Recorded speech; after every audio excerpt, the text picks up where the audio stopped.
What's up, everyone? Today, I'm joined by Bryce Eckwall. He is the co-founder of Q29 Productions. We talk social media, the digital age, and what's next. I'm Jake Garay from the Garay team with Berkshire Hathaway, and you're listening to my podcast, Selling the Suburbs. I'm sitting down with real estate agents, investors, experts, and various professionals throughout the industry. On Selling the Suburbs, we're discussing the truth about real estate, entrepreneurship, and the ever-changing housing market. Glad that we finally took the time to do this, man. Yes, sir. I love it. It's definitely a different experience to be on this side of the camera. Yeah. Now we get to ask you all the questions. Mm-hmm. So long overdue. I know we've talked about this in the past. Yep. Some of the listeners may not know. I want kind of take me back to the starting days of Q29. How did it start? How did it come to be? Were you always thinking that this was the route that you were going to go? Like, kind of give me the whole story. Definitely. It started off with in the local music industry. So I was doing a lot of performances and recording different artists. And then Sean came to me, and I might have reached out to him. So Sean Rymuth and I, Q29 Productions, I basically needed some headshots to promote a concert. And then we linked up, and he was in the photography space. I was in the music recording and performing space. And then we ended up doing a bunch of music videos. Early on, that's the market that we tried to capture, was the local music scene, because we were engaged in it. And pretty soon we found out that that's not really where the money is. And what year is this? Yeah, this is 4 years ago. Okay. So 2020. And so peak pandemic, and like how many people had amazing business success during the pandemic, right? We find that out all the time by doing these interviews with different business people, right?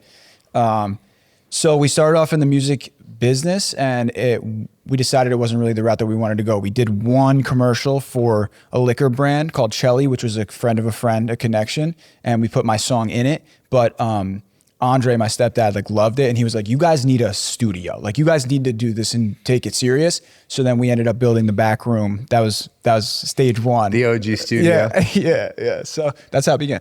That's awesome. So even before you started the business, was music what you always saw yourself doing? I always was making an honest effort to make music my career. Yeah. And the reason I ask is I always find it interesting because I think a lot of people, at least talking, and I'm sure you see this with a lot of the entrepreneurs you talk to, most people aren't doing something or having success in the field that they originally set out to have success in. Yeah. But there's usually indications, or there's certain fields where maybe if you don't make it in that thing, but you seek something where a lot of the, I would say, successful tendencies are the same. And so, for example, right, in real estate, a lot of agents come from they're former athletes, right? So they're people who self-starters, they take initiative, they go out and they're out practicing on their own, things that require, because let's face it, I'm sure you recognize this too, when you're in business, it's a very lonely thing, right? If you're not doing something and you're that guy who's driving, the business, a lot of that, first one out. Right. Yeah. And a lot of it falls on your shoulders, and a lot of people don't see kind of what's going on behind the scenes. They don't see all the extra work that's happening. And it requires you to take that initiative on your own. Whereas a lot of people, I would say, have an employee type of mindset, right? Where they show up 9 to 5, they clock in their hours, and when they're out, they're out. When they're in, they're in. But when you own your own business, you can't do that. Yeah, definitely. Athleticism definitely plays a big part in the competitive nature of the businesses that we're in. And I just think that the reason I ask is because of the music industry, I feel like there's a lot of similarities there, right? Maybe it's a more artistic type of thing, but you still you can write as many songs as you want. You can, you can record as much as you want. It's all based on how much content you're willing to create and put out and how much effort you're willing to put in. And if you take an approach as an artist where, I'm just going to do this from 9 to 5, you're probably not going to go very far. Yeah. Oh no. So they're completely linked. It's completely linked. It's directly linked to what I'm doing, right? So it literally started off in those early days where I'm recording people and they're like, "Oh, yo, your recordings sound good. How much to mix my record?" And I'm like, $40. Let's do this. Yeah. I'll work for you for 2 hours for $40. Great. And then that turned into more and more and more. And then I started to have Like I started to be able to conceptualize that like this could be a business, right? That's how I started off because I was making money by doing audio recordings and being a mixing engineer. So yes, for me specifically, how does it relate? How is it adjacent? How is the video production business adjacent to audio recording? It's the same thing, right? The only reason that I was able to have success in video production is because I spent 10 years being a self-taught audio production engineer. Yeah. So it's the same exact tools. You're in there on whether it was FL Studio and now it's Adobe. It's like literally the same thing of like being producing audio. You don't even realize how big a part audio production plays into video. Right now, we're on a podcast set and this microphone recording is like more than 50% part of the experience for the viewer. Yeah. So it's totally linked, and it's crazy the foreshadowing that my music career has to the work with Daymond John, because how closely he's linked to the music industry. His starting out with FUBU, getting in. He's in like a Prince video. He started off with LL Cool J. So the music part plays a huge. The first video we did for Daymond John was 50 years of hip hop anniversary. There you go. That says it all, right? Yeah. Yeah. It's crazy because as you're talking about these things, right? You're talking about video, you're talking about audio, then you tie that into social media. And I remember listening to Gary Vee back in like 2017, and he was like, audio, audio, audio. He's like, because video is the next thing. It was when video is really starting. I mean, video is like it right now, but this is when it was really even popular, right? Instagram was really still just like high quality pictures and everything else like that. And he was like, if you do video, then it's going to lead to audio. It's a diversity of platforms that you can get across, podcasting, all of those things.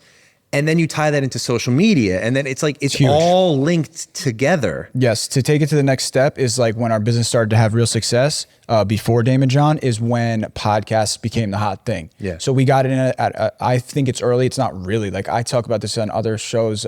Like Rogan is early. He's the Mark Zuckerberg of podcasting. 15 years ago. But like starting 3 years ago is huge. Yeah. Because everyone calls me now and they want to start a pod, right? You're early. Yeah. So the audio, the industry is lagged right now in the podcast industry. It's lagged on the understanding of what a podcast is. To me, I feel like we're founding video first podcasting.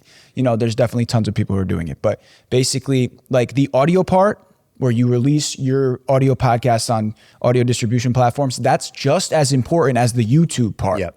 Because that's how it translates to social media. So you put together clips. We can do a pod. We've done pods with you here on Selling the Suburbs where we've done 10 to 15 shorts. Yeah. And they're going on YouTube, Instagram, Facebook, TikTok, LinkedIn, Twitter. You know, those LinkedIn and Twitter, we're not really all over, but Facebook, YouTube, Instagram, TikTok, those are where these shorts belong. And that's going to drive the viewership to your show. So yeah, audio, video, it's one world. And we used to walk around saying, hey, Sean's the video guy, I'm the audio guy. Now I'm the everything guy. That's being an entrepreneur. So how much of the story of Q29, 2020, which it's funny that you say that because, it seems they always say every great business or 8 out of 10 great businesses start during times of economic downturn, Great Depression, 2007, 2008. All of these companies are always born out of bad economic times. That's right. And so it's funny that 2020, which historically, obviously, we know what happened then. So I don't think that's a coincidence. Not at all. But how much of the progression from where you started, video production, music, all of that, to podcasting, to I feel like you've developed this really cool, like entrepreneurial type of like services, like you're servicing all of these very different types of entrepreneurs, but you're also offering advice on marketing and branding. And, like you said, you guys, I think what sets you apart and the reason that you're so successful is because the quality that you deliver is phenomenal. And everybody says that. We have guests in here all the time. They're like, holy shit, like what's going on here? Like, this is not a Zoom podcast interview where you click record on the screen and put that out. And I think that's why it is eye-catching and it is really highly produced in the sense of just quality. But it's also very organic because a lot of the conversations, a lot of the things that you see that are really blowing up and that are doing really well on social media are typically not things that you would ever think to just like set up and produce, right? So like how much of that from 2020 to 2024 was an intentional type of thing where you were thinking like PBD always says, think 5 steps ahead versus like, hey, we're watching this and we're adapting to the current economy and where the demand is. We definitely hit a fucking gold mine, right? Because all of a sudden it's like, wow, I'm realizing like my grandfather was a classic car mechanic, and I always look down on myself because I wasn't a tools guy. But guess what? Modern day tools. Look at my tools, buddy.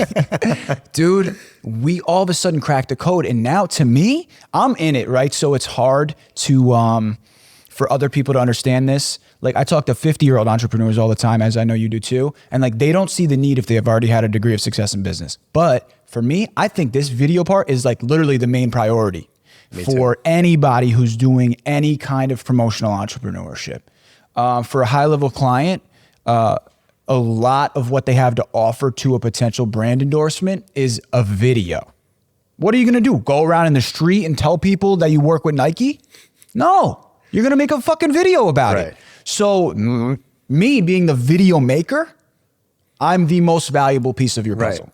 So, and that's, so to link that back to the question that you asked, was this all planned? Not really. We just figured it out, and it ended up being that we can hit the niche of entrepreneurs, and that's what we've branded ourselves as. So we provide commercial videography and social media content creation services to entrepreneurs. That's what we do because it's such a range. Right. Real estate professionals, other sales industry professionals, podcasters who are usually entrepreneur types anyway. That's podcasts, reels, and coaching / events, right? So what's the business model for an entrepreneur like yourself? Well, Jake Garay, team lead, at Berkshire Hathaway Hudson Valley, started this team, builded it up to a huge thing after his own individual success. Okay, great. That's success in entrepreneurship in your own business. Then the next step is to have that brand awareness and grow your reach that way. Yes, it's going to help with lead gen, but it also just situates you as an expert in the field. And then what's the next step? Okay, well, you could start your own real estate empire, own your own properties, or you can become an industry expert, like let's say a Sirhant, where you are coaching, you're hosting events, and you're doing online coaching, virtual, digital marketing. You have a program, and that's a direction that a lot of entrepreneurs with success go. So that's what we help them do. Yeah, and it's interesting. You said that you talk to a lot of the older entrepreneurs and that you feel that this is like the most important thing. Yeah. I'm always fascinated, and I don't know if it's years and years of just hearing successful entrepreneurs who have done this talk about it, or what the reasoning is. But I feel like doing this type of production and doing the video content and the marketing, I look at it from a million different ways, right? Like number one, it's a branding thing. So I tell people this all the time. You have a brand, right? Everybody has a brand, whether you realize it or not. And I view brand as just, I say a Celsius, something jumps in your mind. You think of something, right? You say Nike, you say Mercedes, you say whatever it is, immediately you have a thought, Walmart, right? And everybody thinks it's the first thing that you think of when you hear that. And everybody has a brand, whether it's individually, like, in high school, you knew there was the kids who were like the party kids. There was the athletes, like that was their brand, right? Even socially, yes, right? So in business and in sales, one of the biggest reasons that agents struggle so much in the industry is because they get in the business and then they try and market themselves to who? Sphere of influence, people they know. And if those people don't have, not necessarily respect, but if they don't view you as an expert, if they don't view you as knowledgeable, if they don't view you as trustworthy, because that's part of the brand that you've created, the image you've created, you're not going to see success with your sphere of influence. So people get into real estate and they don't have any success with their sphere, and then they quit.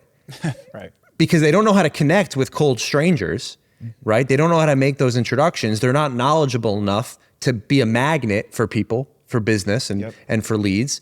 And so they leave.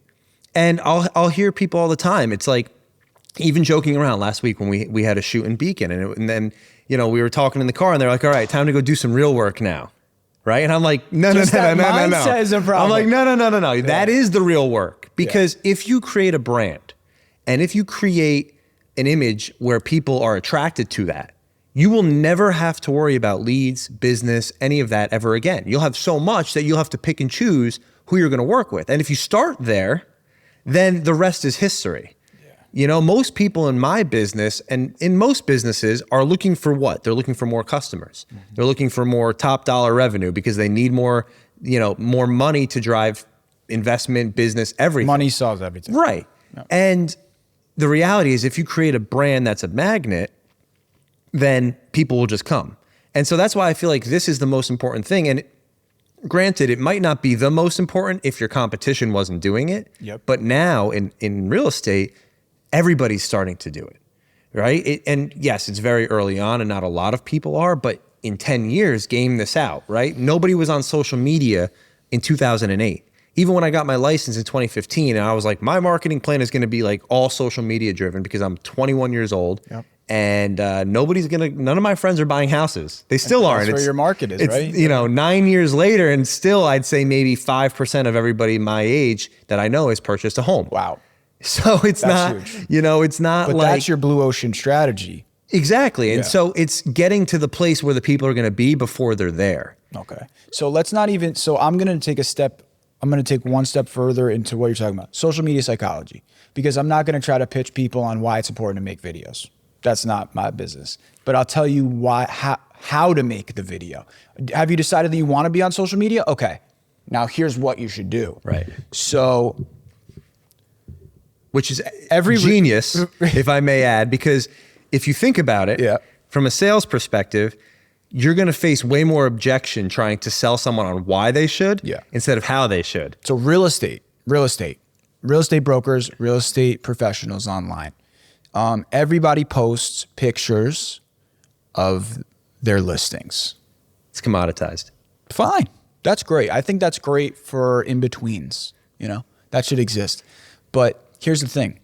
If you are a professional salesman, what do they teach you in sales? Your job only exists because people are needed to sell stuff. Mm-hmm. So why would it be any different on social media?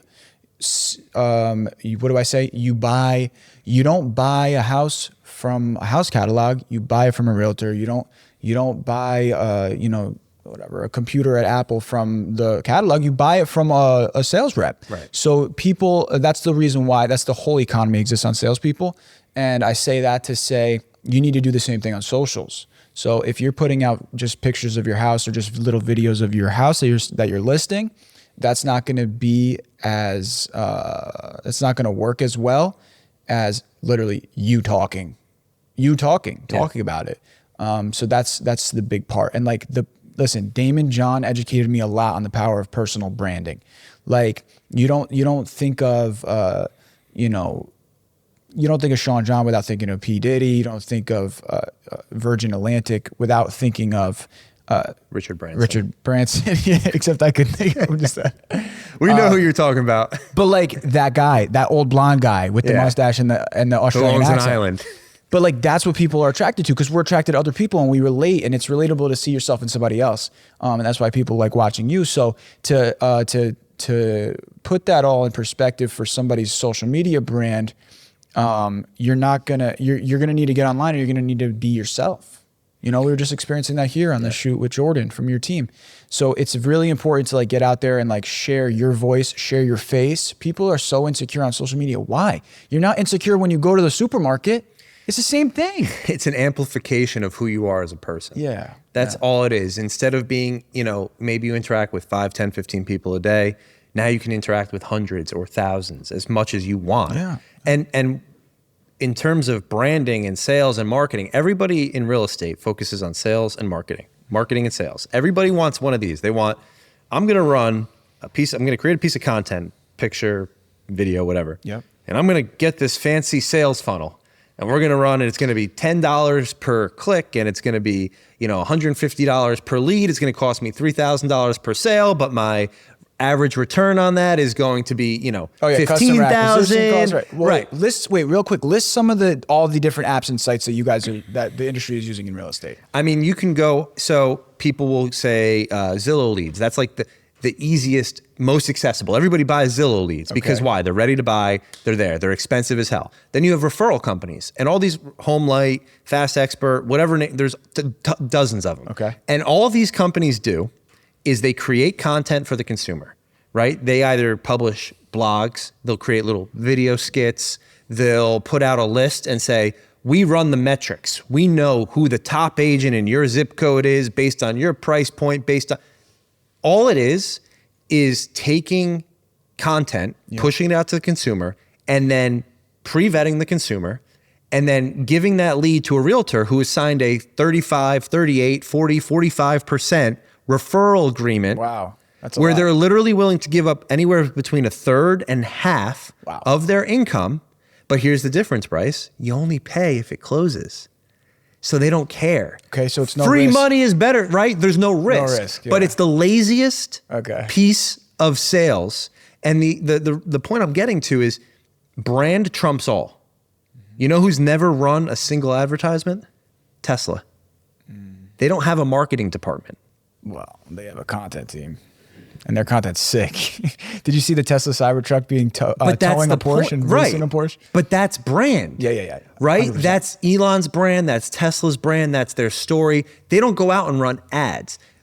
Right. You buy a Coca-Cola. You're not like, oh, I'm going to buy this Coca-Cola because, I saw an ad. No, it's just the ingrained in history your life. of the brand. It's ingrained in the nation. Right. Yeah. Exactly. Yeah. And so when you have that brand, it's magnetic, right? I mean, it's not like, and that's true of almost anything when you really think about it. And so it's really sales and marketing comes in when you're basically trying to make up for a deficiency in your brand.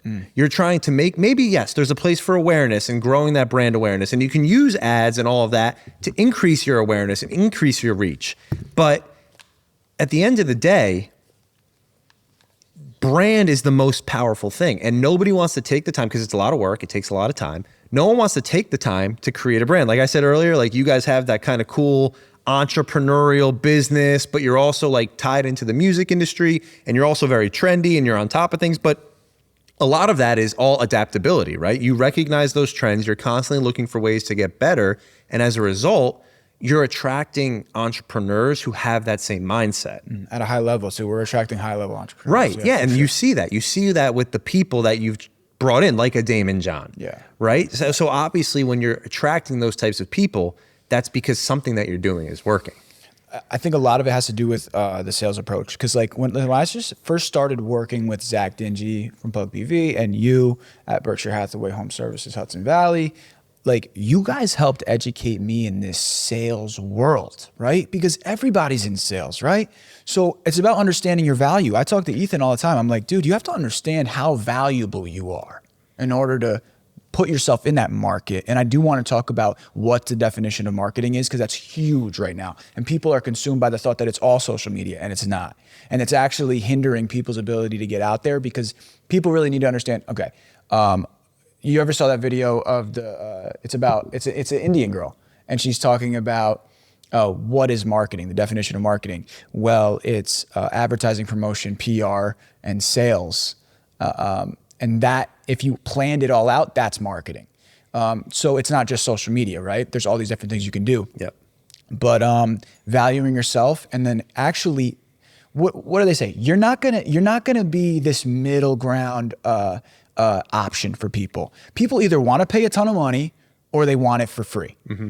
So are you the cheap version or are you the high quality? And you said it, like people walk in here. I'm all over the place right now. Our biggest hack was starting podcasts because every time you book a pod, I get another potential lead. Yeah. You're walking them in. Yep. How could I not hit the fucking jackpot when every week you have to come into my cool looking studio and bring someone who's also an entrepreneur? They might want to start their own show too, or they might want to call me in 3 weeks because they got a nice real estate walkthrough. You know, whatever it is. So that's why I think the podcast industry is like our business hack. But to circle back to the sales part, it's so important to value yourself. Like I said, when I talked to Ethan, right? The first phone call that I had with Daymond John, I'll tell you a story. We got time, right? Got nothing but time. And we're definitely recording, right? It's red and it's counting the minutes. All right, this is crazy. This is a I'm gonna look tell you a behind crazy- the scenes. This is a crazy story. This is good, right? The red light's on. Great. Check this out. So I'm going to tell you the whole version, but the beginning will be fast. This is exclusive. I'm dropping gems Breaking for you. news. Yeah. Okay, so everyone knows the legend, my claim to fame. We walked up to Daymond John in a bar and asked him to be on a podcast, right? Great. That was great. He said no, then he said yes, then he came in and he did it and he roasted us, and it was amazing. If you don't know, that's what happened. Now I'm hanging out in his Rolls Royce elevator. But how I landed the deal though, because now I'm his full-time content coordinator. We're his videographer team, right? We edit material for him, and we're with him on Sunday. So here's how it happened. He didn't just walk in and do a pod and then all of a sudden we started working together. Right. I had to follow up, email, call his manager, rejection, no. Then finally they called me and they gave me a shot. Okay, Daymond needs to record a Zoom podcast with TMZ at his local location. Those damn Zoom podcasts. Yeah, which I have a disdain for. So I said, okay, I'll come, right? I got to do a tech check. I got to get on Zoom with his person and say, okay, cool, the mic's working, it's recording correctly in a studio that I really didn't know how to work. Like they got some good tech, but it's just like I'm not familiar with it. It's not yours. Yeah. I'm used to controlling everything, so doing someone else's stuff is like, it's like an adjustment. So I went and it was terrible. He walks in the room. I had it all set for 3 hours before he got there. He walks in the room, unplugs it. This is messed up. It's not how I like it. Inside, I was melting. Outside, I'm like, okay. With people that are like, that don't have a lot of time, and I'm sure you deal with this in the real estate investment side, I'm very militant. Like, yes, no, answers. Concise, direct answers on questions. You're a busy guy. You don't have a lot of time. Just get to the point. What's the answer? And hey, you work for me. Hey, I'm asking you a question. I don't want 1,000 excuses. I don't care. And I'm also not calling an excuse to say that it's negative. Just tell me the answer so I can fix the problem. Right. I'm a professional problem solver, right? That's why I need answers, and time is of value. So here's what I'm saying. He pulled the cord out of the microphone and he said, fix it. So I fixed it. Then I went home. Great. Then the next time I went back, he's like, hey, buddy, I heard you're expensive, because I went back to do another tech check. He's like, I heard you're expensive. I was like, listen, I literally said to him, this is my only interaction with him. I'm recording his thing. He gets off. He comes over to me. He says, I heard you're expensive. I said, I'm not changing the price just because it's you. That's the value of my time. I run a company and I get $80 an hour to do anything, right? So he's like, yeah, it's all right. We just don't know if you're a crackhead or not yet. I was like, okay. So then, good. Third time I go back for a tech check at a studio local to here. We did it. It went fine. I left, but I must have left something unplugged. So then 3 days later, I get a call. So I was like, fuck, I fucked something up, right? I didn't have his system optimized for him to be able to walk in and do it. Okay. So then a couple of more days go by and it's Christmas Eve last year. And I'm driving past the laundromat and I see George's car outside the laundromat. So I pulled in. I was like, fuck it. Last time I talked to this guy, he yelled at me. So I was like, fuck it, I pulled in. I was like, what's up, Georgie? He's like, hey, buddy, how you doing? That's George. He's the best, bro. He's the best. He was just hanging out with 50 Cent yesterday. I was like, hey, man, listen, like, I just want to clear everything up, with that setup. Like, let me know if I can come help you out. But like, I sorry I didn't leave it all set for you. But like, we got to get this part worked out so that things can be more efficient for you in the future. He's like, oh, yeah, no problem. I was like, listen, you got a minute though? Because if you want, I want you guys to come in and check out our new studio. This is when Morgan and Andre were laying this epoxy floor down, and it's Christmas Eve, and I'm running into George, and I said, I want you to come by and check out the studio. I was like, and where's Daymond at? He's like, actually, he's next door. I was like, okay, cool. Come with Daymond and check this out. And I haven't really interacted with him in a while, right? So he's like, all right, I'll let you know. I'll see what I can do. An hour later, we're here. We're laying down epoxy floor. We only just have the cyclorama built, and Daymond John fucking walks in on Christmas Eve. And he's like, what's up? Walks in, looks around. Yeah, cool. It's a nice spot. I was like, yeah. We just built it. I'm like, I got my iPad. I'm showing him the lights. He's like, yeah. I've seen them in New York where they got the ceiling all set too. I was like, okay. Yeah, I was like, all right. He's like, all right, cool, thanks, peace. They leave. Great. Months go by. I still don't have anything set up with this guy. I've worked for him 3 times, barely. Then finally, I'm like, George, I contact George once in a while. George, I need a meeting with Daymond. I was like, how does this girl work for you guys? He's like, buddy, she applied on LinkedIn. I said, LinkedIn? I walked up to you guys at a bar. Give me a shot, right? He's like, all right, I'll see what I can do. So then one day, months later, I get a call. It's George. I missed it. Called him back the next day. He answers. He's like, hey, what's going on? Yeah, I wanted you to talk to Daymond. Great. I'll call you later. Calls me later. He calls me later. He's like, yeah, Bryce, what's going on? You got a minute? I was like, sure. He merges the call. It's me and Daymond on a call. All of a sudden, I'm not like prepared. He's like, hey, listen, we're doing a shoot. We want you to come be a part of it. I was like, oh, okay, cool. He's like, yeah, what kind of equipment you got? What are you going to bring? I was like, oh, Sony FX3. We got an A7 for B cam. I was like, we'll bring this audio equipment, that. He's like, yeah, okay. I was like, yeah. I was like, listen, Daymond, while I got you on the phone, I've seen some of your YouTube content, and it's really, it's a shame that your content is this quality. And this relates back to the sales part, right? And knowing your value. I was like, it's really a shame, your YouTube quality content. He's like, yeah. We don't want it to look overproduced. It's for a certain aesthetic we're going for. I was like, oh, okay. I was like, you really deserve a white glove service. So he says, yeah, okay, buddy, just don't fuck this up. I'll see you in New York on Monday or whatever. I was like, oh, okay. Click, hang up. Now I got to perform when I go, right? So last minute, like Sean had a booking here with one of our podcasts, and it's like, I can't change their shoot day that they decided. So I'm going to New York and I need somebody. So my sister came with me to be the assistant producer. And we went and we started hitting a groove, right? He's got his team there. We're doing social media videos, ad reads, and then we're hitting a groove. We're working, we're doing it. And it's flowing, we're flowing. I got the camera set up. He's on a big monitor. And I'm like, yeah, like we're working it. And then by the end, like it was cool. Like we were kind of just like talking, and this is somebody who I looked up to. At the time that I walked up to him in the bar, I was watching him like every night on Shark Tank. Right. I was obsessed with Shark Tank. So we're doing it, we're flowing. And then it's the end of the session. And I have some of this video recorded. He's like, yeah. So just let me know when, when you got this content ready for us. I was like, listen, I'll have it for you by tomorrow. He's like, by tomorrow?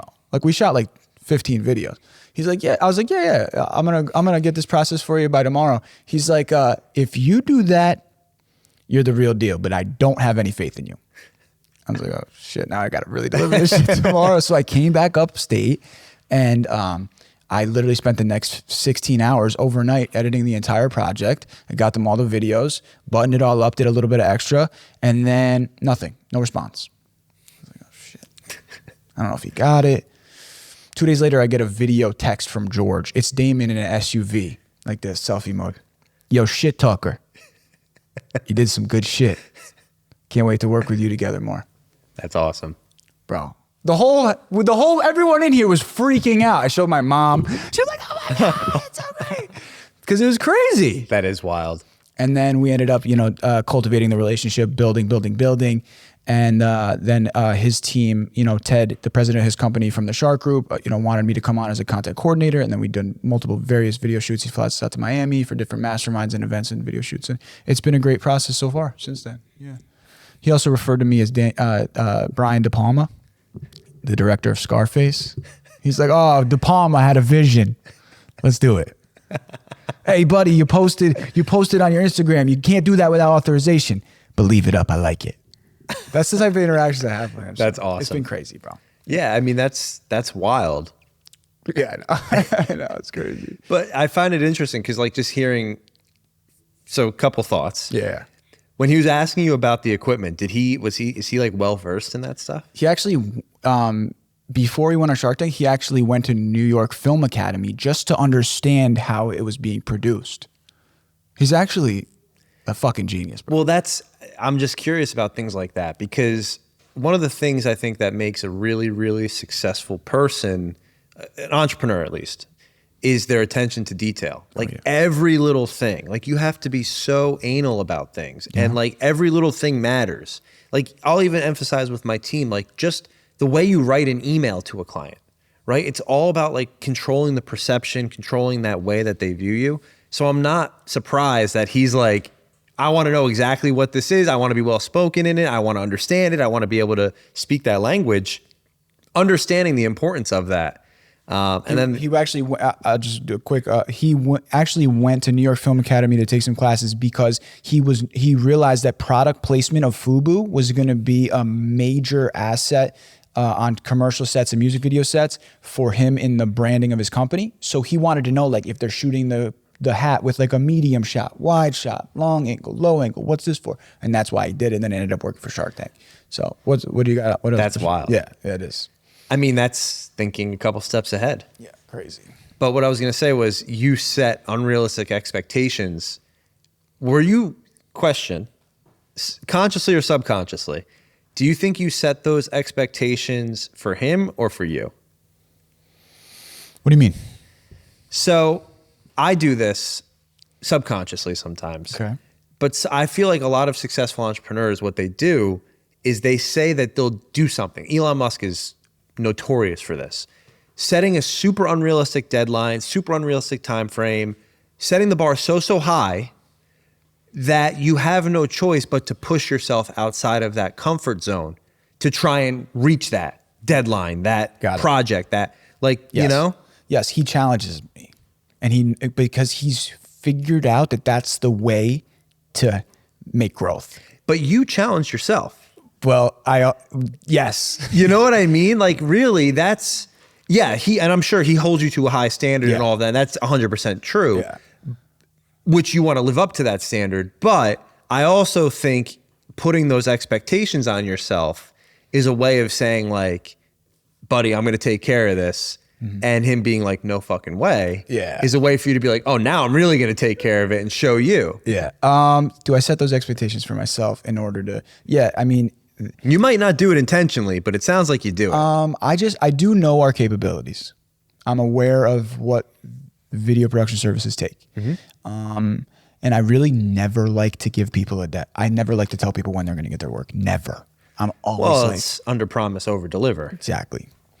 But I have so many signals coming in and going out now with the number of clients that we're servicing that, like, I have to give some kind of, like, end point. Like, okay, yeah, you're going to have this within the next 2 days. And I know I'm doing it tomorrow. Mm-hmm. Speed is a huge piece of this game because I say this all the time. We get to produce content and then it gets to be out there like in real tomorrow. Time. Right.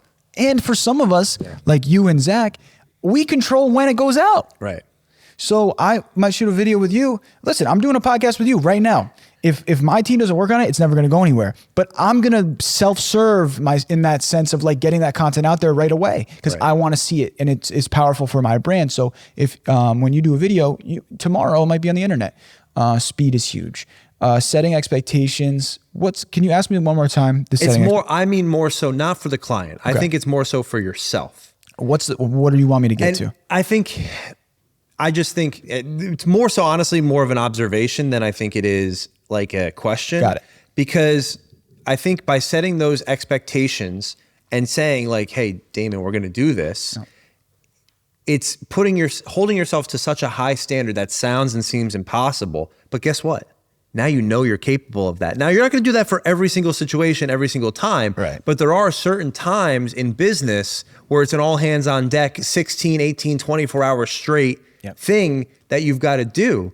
And I think that's what people don't, from an observation standpoint or a third party, they don't see what goes on behind the scenes. It's not glamorous, Jake. It's not glamorous. No, and they don't see, like, you know how many times I've been in the office at 6 o'clock in the morning, 5:45 a.m., not even joking, like, not blowing smoke, all the time. Yep. You know, like, my fiance, Claudia, she'll literally be like, why are you getting in the office sometimes at 7 a.m.? Like, you can do that same work from home. And it's like going to the office, getting shit done, being there, putting the time in. And I see that from the one other agent who sells more than anybody else too. He's there 7, 6:30, 8 a.m. Sometimes he's there at 8 p.m., 9 p.m., 10 p.m., 11 p.m. That's the 1%. Like, you got to do that if you really want to get to that level. And I think, honestly, most people, they say they want to get to that level. But I tell people, agents, on my team all the time, like, you got to have a really honest conversation with yourself about what you want to do and who you want to be. Because if I'm here to be that person who's going to hold you accountable, right? You said Daymond holds you to a high standard. He holds you accountable because I think you spent enough time with him where he probably recognizes who you want to be. And not only that, you have the benefit of having almost like a mentor who's gotten to that point. Definitely. Right? So Definitely. he knows what it takes. Yep, that's right. So if you get to that point and you're not willing to do what it takes to get to that level, then I can go to someone and say, you're not going to make it if you keep doing what you're doing. And there's 1,000 guys knocking on the door trying to do it. Well, that's the other thing. So people aren't really willing to do what it takes to get that $1 million company, right? To create a 6-figure business like I have here. Like you have to, we've been on sleep on the floor mode for 3 years. Yeah. And it looks like it's real cool. I'm on the internet with famous people. No. And I'm walking around and I'm in my cool white studio and I got nice expensive equipment. Do you know how much pain we put in? How about when it's, you know, Bro. 12:30 at night and you're laying in bed staring at the ceiling thinking about the 48 things you got to do and you got to have them all done by 10 o'clock the next morning and you don't know how the fuck you're going to do that. And the amount of anxiety that you have thinking about all the things that you got to do. When I tell you this game is not fun, I don't even know if everyone should really be an entrepreneur. No, they shouldn't. It's crazy. Most people shouldn't. Most people should be an entrepreneur. And it's interesting because I end up working with a lot of different people who are intrapreneurs in other people's businesses. And when someone has just a goal and a singular objective that they need to achieve, you actually start to understand how their mind works. And it's so different from us because, oh, I realize now you're just trying to serve yourself so you're off the hook. I'm trying to make sure Jake's famous. I don't really give a fuck about the bureaucracy. Right. Is the video hot? Right. Does my guy look good? Right. Is it our quality assurance standard? That's all I care about. Yeah. So I'm not working for anybody else. I'm working for this company. Early mornings, late nights, when Sean's walking around with a gimbal that's 40 pounds in New York for 7 hours, that's not that cool, you know? It's mad hard work. Right. And video production is actually very laborious. Oh, yeah. You know, we're out here, dude. It's manual labor. You're out working, carrying heavy shit around all day long. Daymond hits us up on the dime, yo, I need you to come to New York. So I'm parking on fucking Madison Avenue with 70 pounds worth of equipment because he wants to read one video ad off a teleprompter. But that's what we're willing to do because I know how valuable it is. I get mad energized about this shit, bro. Yeah. I'm energized about this shit. When you guys have a video that does good, I'm hyped. Yeah, of course. Because this shit is magic in a bottle, dude. We are fucking the luckiest people on planet Earth. We get to wake up and work for ourselves. Yeah. It's amazing, man. And I think what's interesting, and you bring up a really good point, like not everybody should be an entrepreneur. Some people can't be an entrepreneur. I could never work for somebody else. That's right. I would be miserable. But we need those people. We need those people to, number one, hold us accountable, but to counterbalance, right? Because like, you know, my mind's in a trillion different ways all the time. It sometimes seems like I'm in 15 different places. You said before, like literally 10 minutes ago, I'm all over the place. Yeah, like that's just the energy that you bring. Yeah. But that's that high frequency, high energy kind of, you know, get shit done. But you need those people who are like calm, steady, be like, let's bring it back to reality. Let's focus on like what's practical, what needs to be done. Like you need both of those things All day. Otherwise, you're just gonna, you see these entrepreneurs who just like spin out of control because they don't have those people to keep them balanced. And it's not that one is more or less important than the other. I just think that ever since like, you know, The Social Network or Wolf of Wall Street or all these different movies like glamorized entrepreneurship. Hustle culture. Right. And it's really just like that's the lead guy or girl is who gets the attention now, the Steve Jobs, the, you know, Mark Zuckerberg, Elon Musk. That's who gets the attention. But in a lot of times, like, you know, Microsoft, right? Like the number 2 and 3 guy were all billionaires. That's and right. guess what? They're not the ones that are, you know, with the target on their back, so to speak. So it's not that anybody's less or more important. It's just that it's, you know, just the way that it is. Yeah, it's definitely hard to be the face of the brand. And I do the same thing that you do where I bolster everybody up. Every member of my team, I want them to brand themselves too. I'm never going to try to hold anybody back, especially when they see me running around like, hey, like, can you also film me? You know, because I need a photographer for my photographer, which is crazy. But I just want to say, Photography inception. yo, Sean did a video, and it's like, it's a phone recording of him holding a camera, of me holding a camera, Because it's like, that's the level of stupidity that we're at, because we need the videographers to have a videographer. But I want to say one thing in regards to, listen, PBD says all the time, you got 3 people in a company: the visionary, the synergist, and the numbers guy, or whatever. He's got 3. He's got it all charted out. But I like to say this: I end up in situations with very high level entrepreneur types where they're at their most vulnerable. So somebody could be like a titan in their industry, and they could walk in and it's time for them to do a video and they're crumbling. Yeah. So we're at a certain position in this video business where, like, listen, I'm the expert. You walk in, like, and the experts need an expert. I'm the expert's expert. Right. So, and like you saw today, like it's a very emotional process to be the talent on a video. Mm-hmm. Like, it's emotional for a person because, like, they're put in that vulnerable situation. So it takes like a crazy energy.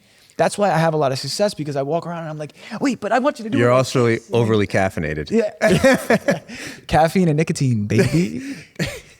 But it's true. Honestly, the first couple podcasts that I did, I'll never forget getting up, walking over and being like, I'm exhausted. Yeah. Like, you don't realize how mentally exhausting it is to try and like be actively listening, but then also trying to make who you're speaking with look really good, but also get like you said, get those like truly organic, vulnerable, real conversations.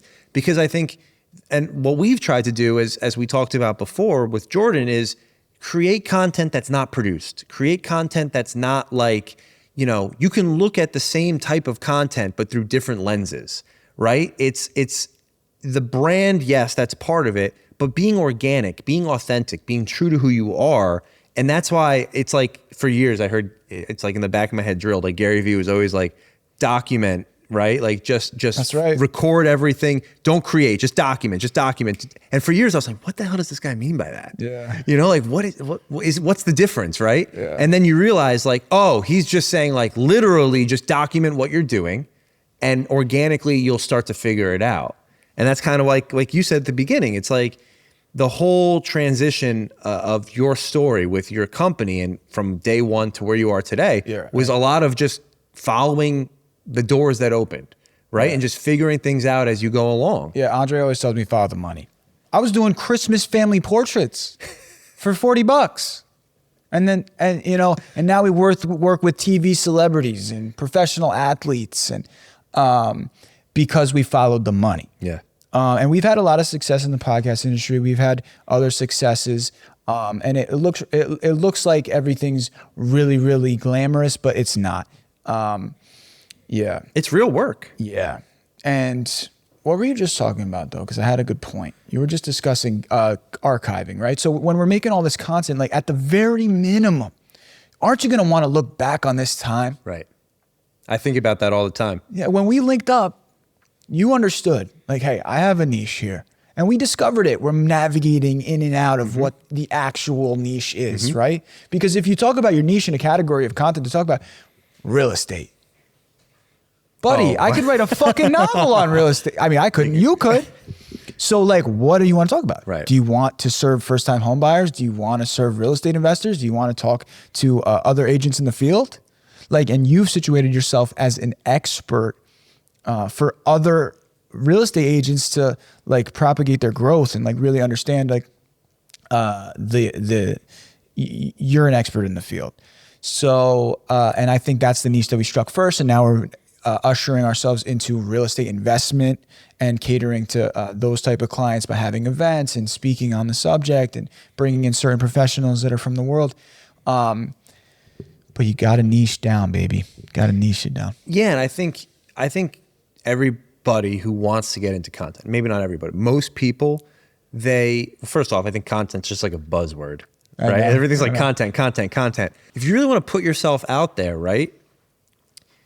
A lot of it, you just got to start. I think everybody has analysis paralysis, where they're afraid to actually go out and start doing anything. And so they're so hung up with the how. And like, I always have just basically said, let's just wing it and just see what happens. Right. Right. And then as you start to develop, like, for example, some of the walkthrough videos we do and some, you start to get a format and then you start to tweak that. Even with the live events that we're doing now, every event I'm trying to look at different ways to improve it and make it better. But the first one was just like, let's wing it. Yeah. Right? Like, let's just do something and see what happens. And then the second event, we had a panel, we had speakers, we had all these things. I love that. But it's all about the progression of like, it's better to do something and fail than it is to do absolutely nothing because you're just overanalyzing what you think you should or should not do, or what will be successful and what won't be successful. I'm all about that, getting the job done and seeing how it works, whatever the format is. But I will say that I'm actually going to push back on you a little bit in the world of natural content capture, right? That really only works for certain type of people like you. Hey, come with me to this event, cover it, and we'll just be doing it. No plan. I actually try to stay away from that. It works for you because you're very authentic in the sense of like you are an expert in real estate investment and agency. So it works for you and you can just kind of riff and it always is very brilliant and professionally spoken. That doesn't work for everybody. And everybody wants to deprioritize content creation. So they always want to say like, yeah, just come and like, we'll just like film stuff. Or like, yeah, or they don't, or they devalue it and they say they don't want to pay. So it takes a special kind of person to be able to really execute on a high level of content creation freestyled. See, I think I can see how that, because if you don't have a game plan, and I will say we do go in, I very much think about like in my head, however this thing operates. That big thing. I spend a lot of time in the car, so I'm always just thinking about different things. Yeah. And I always have a vision of what I want it to look like or what the idea is. And then I always write my notes down. I have endless notes on my phone and voice memos and all of that. Oh, buddy, you should see my phone. I can imagine. It's chaos. So I do go with somewhat of an idea of what I want it to look like. But I think the thing that maybe we do really well that some other people, the hesitation is extreme transparency. Mm-hmm. I am perfectly comfortable being completely honest about what's going on. I think a lot of people, especially in real estate, they get in and they want to seem like an expert, right? They want to seem like they know everything. That's it. And if you just embrace the fact that you don't and you're honest, then you can do organic content because you're just being yourself. You're being authentic. And so you can talk and be like, Bryce, I'm brand new to this. I don't know what I'm doing. But guess what? I'll tell you a story about what's going on. I had a guy ghost me. I followed up with him 15 times and he still hasn't answered. It's great. Or, eventually he did answer and I sold him something. That's great. You know what I mean? But yes. If you're authentic and you embrace that, most people don't want to embrace the authenticity because they're afraid that people will judge them. Yeah. And when people judge them, it's uncomfortable. And they're trying to be someone they're not. Right. So if you're just authentic and you're transparent, and my team will tell you, like, I'm transparent about everything that goes on, probably to a fault, to the point where sometimes I'm like, oh, should I be saying all of this? But I'm like, you know what? I'd rather be transparent and honest and live with the consequences than try and play chess in my head where you're manipulating things and trying to deceive and lie. And, I'm going to tell this person one thing and somebody else something else. And I'm going to act like an expert, but then that person's going to call me to show them the house. And I'm going to say I know what I'm talking about, but then they're going to expose me and they're going to lose any trust in me anyway. That just gives me anxiety just hearing it. Right. So it's like if you're just honest, the problem is everybody's trying to do business with everyone everywhere. Right? And that's the reality that you don't want to be in. Mm-hmm. Your customer is not everyone. Your customer is not 10% of people. You don't need to do business with everyone. If you capture 1% of the marketplace in anything that you do, you're going to be super successful. Yeah. But people want to market to everyone everywhere all at once. And that's a failing strategy. The power of no, man. Once you get to a certain level in business, you start telling people no.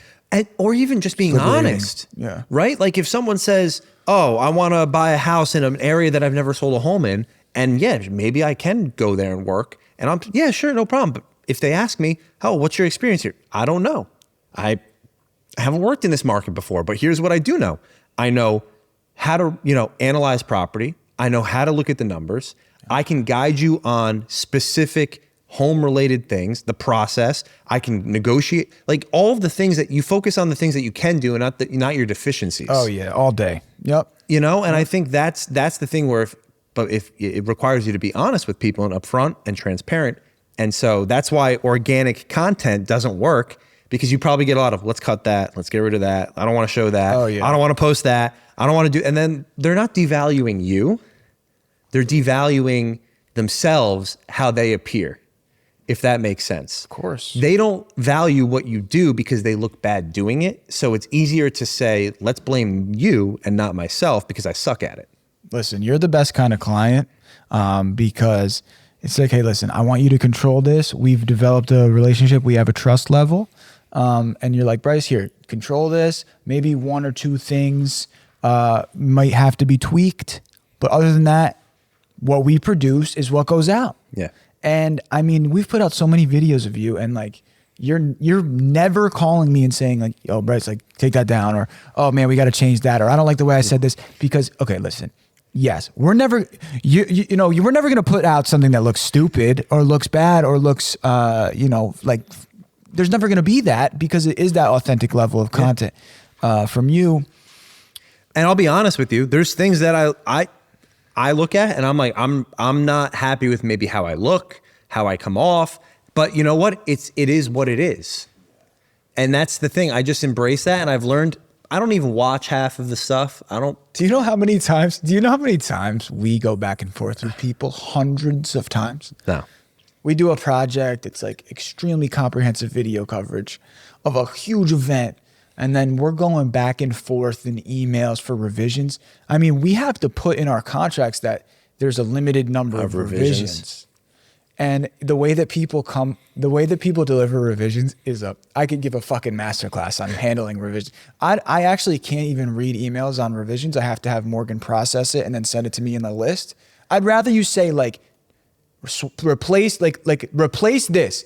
Take this and change this. Well, it's rather probably than not in love with the way that it's ambiguous. Yeah. It's not definitive. I don't know. And a lot of people don't even know what they want until you do it. Then they're like, holy shit, wait, I have all these creative ideas. Yeah. Listen, that's I'm not one thing I think you guys do extremely well is you're able to take someone's vision and share that vision and then create it. Most people don't have that capability. They want you to come to them and say, do X, Y, and Z. And what they give you versus what you give are two completely different things. Oh, this is a huge topic here amongst us. And you talk about this all the time in real estate too. People have no clue what they want. It's not up to you. It's up to me.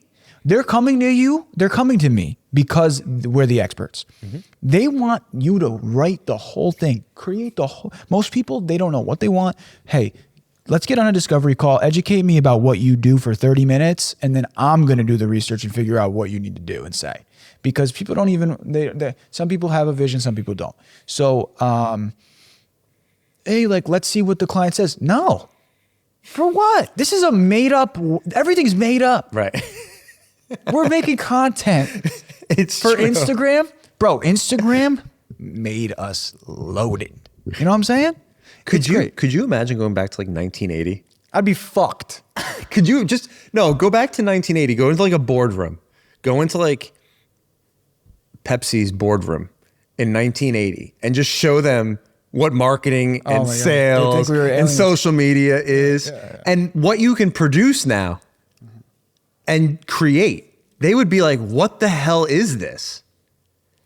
The amount of questions that we have to ask people is like, it's honestly getting smaller and smaller because I know what they want. They walk in. Well, the more you do, you could probably put people in different categories and like this. Yeah. I got it all figured out. And that's not like a cocky thing. That's just like, we do this for real. That's the like, point. We do this every day. That's the so, point. Hey, like, are you doing this to run an ad campaign? Mm-hmm. Are you doing this because you want to look great on social media and you want to have vanity metrics? Or are you doing this because you have like a real promotional purpose for a commercial? Right. Like, there's no reason why I should go make your commercial one time. It makes no sense. Is it going on TV? Okay, then yeah, let's do it. Right. But I mean, that's going to cost a ton of money. But what's the purpose? Like just the other day, we had a client, she's in the healthcare space, health and wellness space. And we had a whole plan, creative idea for a commercial shoe, to launch her business. And then 3 days later, we're like, wait, this makes no sense. Stripped the whole plan and decided we're going to do 15 1-minute videos instead. Same price, same deal, whatever. We come out and shoot with you for 3 hours. But instead, you're going to do 15 videos. So then for for 30 days, you're going to be relevant still, rather than putting out this one video one time. People don't even know. When I do video content for people, they don't even know what to do with it. Right. I have to give them a plan. Hey, listen, you should also post other stuff in between. Put this out this day. 3 days later, put this out too. Then Have wait. some variety. Yeah. Like, I got to instruct people when they walk in the room on how to use Google Drive. I thought we're in 2024. Bro, every time someone walks in the room, I have to have them download Google Drive. Hey, this is how you download it. This is the 3 buttons you press in order to download this photo so that you're not screenshotting a fucking professional headshot for your Instagram. Oh my God. Holy shit. And these are kids, like 20s and 30s. Yeah. No fucking clue. Like, I'm confused. What are you doing all day? Like, what do you do all day? But honestly, it's because these are the skills that are relevant in business today, but they're not being taught. Yeah. Like, these are the things that are important that people aren't understanding. They're not putting an emphasis on it. And I think you hit on something that's really interesting. Everybody in sales, right? Mm-hmm. Typical sales approach. I come to you, I say, I need your services. What are the options that you provide? I choose one of them. Sales, transacts.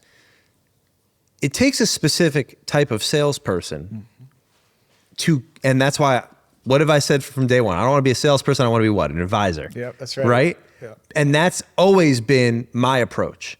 And the reason being is someone come to me and say, I want to buy a house, this price, this town. I know exactly what I want.